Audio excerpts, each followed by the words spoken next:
Энтвигийн мэдээ харааны бэрхшээлтэй гэр бүл болох мөнх төр шүрэн эрдэнэ нарыг онцолж байна.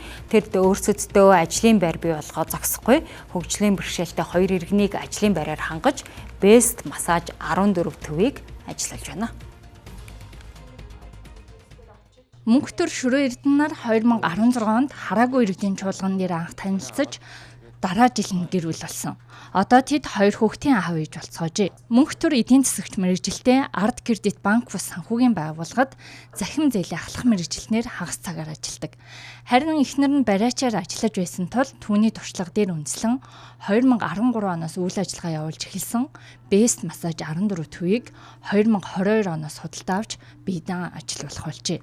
Тэд массажны төвөө томруулах гэхээсээ илүү доктортой үйл ажиллагаа явуулахыг эрхэмлэдэг. Иймээс ч үйлчлүүлэгчдийн 50% нь байнгын үйлчлүүлэгчид гэсэн юм аа. Миний хувьд бол нөгөө эдийн засгч мэргэжилтэй хөрөнгөний зах зээлийг илүү их сонирхдаг байсан учраас бас тэр тал руугаа тэр нэлээд их хөрөнгө оруулалтыг хийдэг байсан. Тэгээд яг хуу хөрөнгө оруулалтын маань үр өгөөж нэгдүгээрт байсан, хоёрдугаарт одоо хөдөлмөр хийж байгаа юм чинь мэдээ салин юмнууд байсан. Тэгэл тухайд бол цалингийнхаа зээлийг аваад тэгэл хөрөнгө оруулалтуудаа нэмээд л тэгээд дээр нь одоо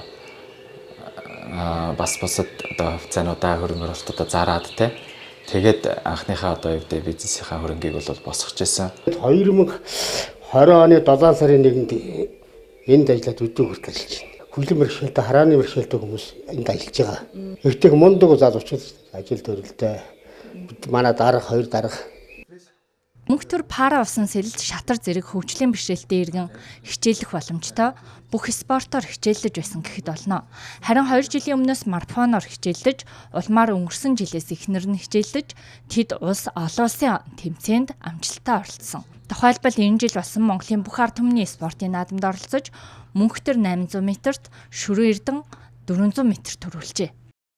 Ингээд салхи сөрөөд гүйж явах мэдрэмж бол таягаад орхиод гүйж байгаа шүү дээ. Ер нь бол тэгээд явж явах мэдрэмж бол айгүй гоё байсан. Тэгээд Ахиллес Монгол клуб маань бол зөвхөн харааны бэрхшээлтэй гэхгүйгээр нийт хөгжлийн бэрхшээлтэй иргэдэд одоо гүйлтийн спортоор хичээлэх боломжийг гаргаж өгдөг.